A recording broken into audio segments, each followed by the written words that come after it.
Elon Musk and DOGE have been sued by 26 anonymous USAID employees, claiming that Musk and DOGE are creating a shadow chain of command, an attempted government takeover, which is unconstitutional. My name is Dina Doll with the MeidasTouch Network. Let's break this down. So this lawsuit, which they filed in federal district court in Maryland, is claiming that Musk and DOGE are acting in an unconstitutional way because despite Musk's broad exercise of power, he has not been appointed or confirmed by the Senate, or the Senate has not otherwise authorized the president to appoint him as an inferior officer as required by the appointment clause of the Constitution. A really strong complaint. One of the lawyers for the USAID employees is Norman Eason, the well-known ethics lawyer. And they just go point by point, showing the receipts. I mean, we've all seen in real time what Elon Musk has been trying to do. He's holding press conferences in the Oval Office. He's tweeting on his X platform that he's making all of these decisions. Evidently, there is a leader, team lead of DOGE, and embedded in literally every administration agency.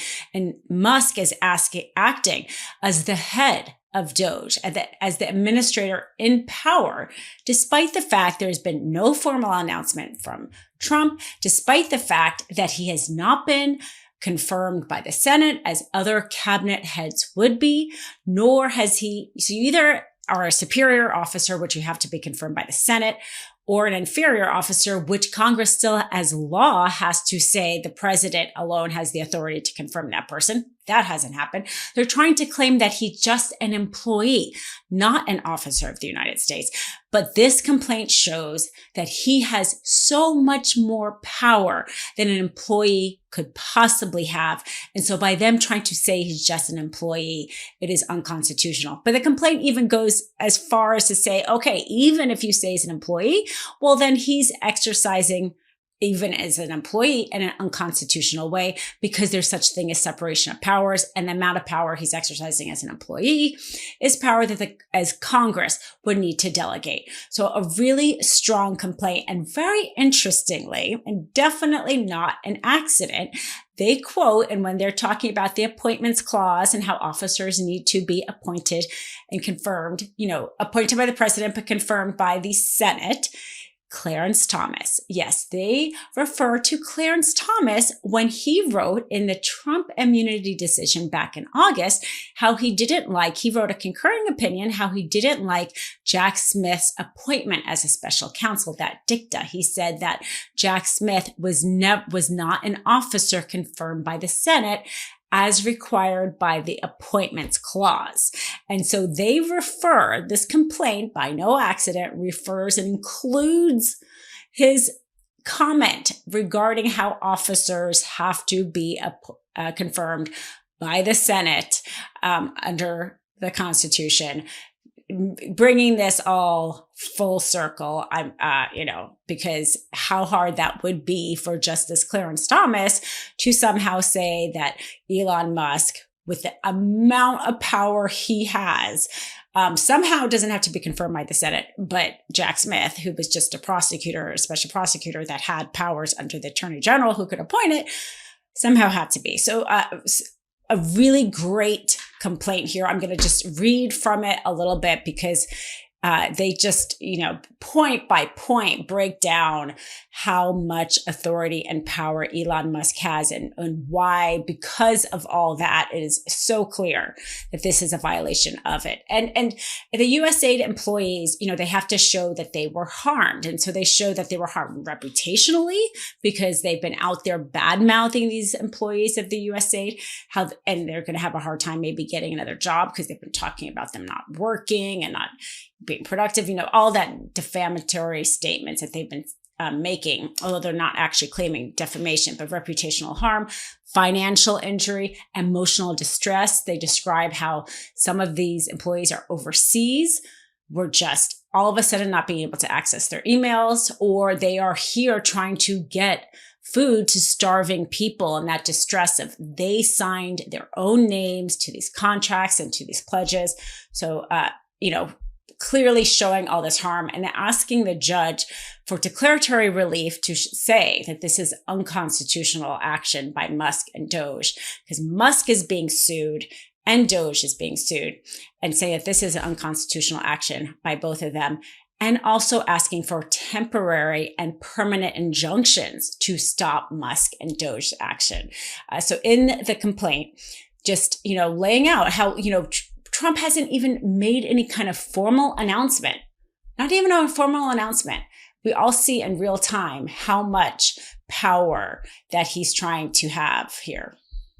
So the complaint says the scope and reach of his executive authority appears unprecedented. His power includes at least the authority to cease the payment of congressionally approved funds, access sensitive and confidential data across government agencies, cut off systems, access to federal employees and contractors at will, and take over and dismantle entire independent federal agencies. Such a strong argument for somebody like that. And you're trying to say somehow Congress doesn't have the authority to confirm somebody like that. The complaint goes on to say, recent weeks demonstrate that defendant Musk follows a predictable and reckless slash and burn pattern. 1, identify a federal program target, often relying on information posted on his privately owned social media platform X to pick them. 2, attempt to install his DOGE team, which largely consists of former employees from across a variety of defendant Musk's businesses within the agency or agencies that administer those programs. 3, attempt to gain access to the agency's core operating systems, often demanding access that is forbidden by privacy and security laws for individuals who have no clearance to access that information. 4, if resistance is met by the duly appointed officers or regular staff, threaten or ensure that any personnel roadblocks are placed on leave or otherwise removed, perhaps amplify threats against staff on X, heightening the risk of third-party harassment. 5, use the agency's internal technology and information systems, again, without proper legal authorization, to identify personnel for termination and contracts for freezing. 6, begin dismantling the agency from within by severely disrupting or crippling operations. Post about his actions either on his personal X account or the official DOGE X account, or both, and arguing also in the complaint that he knew about things even before the Secretary of State, Marco Rubio, who was confirmed by the Senate. He knew in particular about USAID, what they were planning on doing with the USAID. That is how much power he has. That is why he is a officer of the United States that needs to be confirmed by the Senate. Also talking about the fact that his new duties is evidently dismantling the Department of Education, which obviously is a significant government duty, which means he can only exercise that kind of power if he is the officer of the United States, which means he has to be appointed under the Appointments Clause.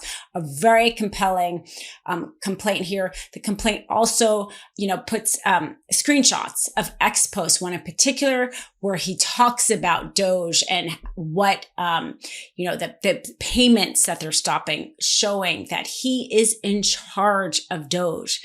And DOGE is so powerful. It's in all these agencies, which means he is so powerful. They also interestingly quote to that press conference that just happened in the Oval Office, that infamous press conference with his son, and how he mentions that there are bureaucrats who earn $200,000 and yet have, millions of dollars of net worth. And they say that in order for him to know their net worth, he would have to have a security clearance, which he doesn't have. So using his own words against him in that press conference to show that he is exceeding any authority he has, because he's not been given any authority at all, and exercising it to the point he's seeing and talking about people's net worth in a way that's a violation of the law. The complaint also references an email that disputes this whole read-only access. I mean, we knew when he was trying to gain access to the payment systems, it wasn't just to look through them. This complaint here brings the receipts, and it says, in seeking access to Treasury systems, defendants Musk and DOGE initially stated that their goal was merely to undertake a general review of the system and observe its operations without interfering with disbursements. However, a January 24th, 2025 email exchange revealed that the DOGE push for access to the Treasury payment system was actually intended to receive access to the closely held payment system so that the Treasury could freeze disbursements to USAID. They also, in this complaint, go to task for why Musk and DOGE is targeting the Consumer Financial Protection Bureau. Not only is it because there's so many Trump friends, I'm sure, who will benefit from that, but Musk in particular. And this is what they say, quote, defendant Musk has a direct business connection to CFPB. Quote, just 9 days before his DOGE team visited CFPB, Musk's ex, the former Twitter, announced that it had struck a deal with Visa to process peer-to-peer payments. Musk has publicly mused about expanding into payment services since he first took control of X in 2022. Entering that business could bring CFPB oversight. Under rules the agency finalized in November, the records DOGE can now access would include sensitive and potentially competitive information. So this complaint, bringing the receipts, how much power he's wielding in an unconstitutional way, how much conflict of interest he has, again and again, just a really powerful lawsuit. And they end in a very powerful way. The lack of any formal appointment, congressional authorization, or duties that are defined in law renders defendants' government takeover a direct affront to Constitution's structural safeguards against tyranny. Well said complaint, articulating in court what we have all felt and thought, seeing what Elon Musk is doing without him being elected. Evidently, he thought a few $100 million is all it took to buy our country.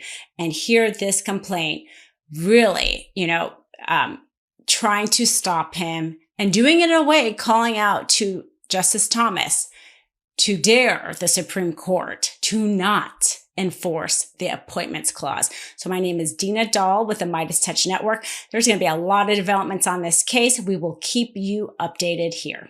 Can't get enough Meidas? Check out the Meidas Plus Substack for ad-free articles, reports, podcasts, daily recaps from Ron Filipkowski, and more. Sign up for free now at MeidasPlus.com.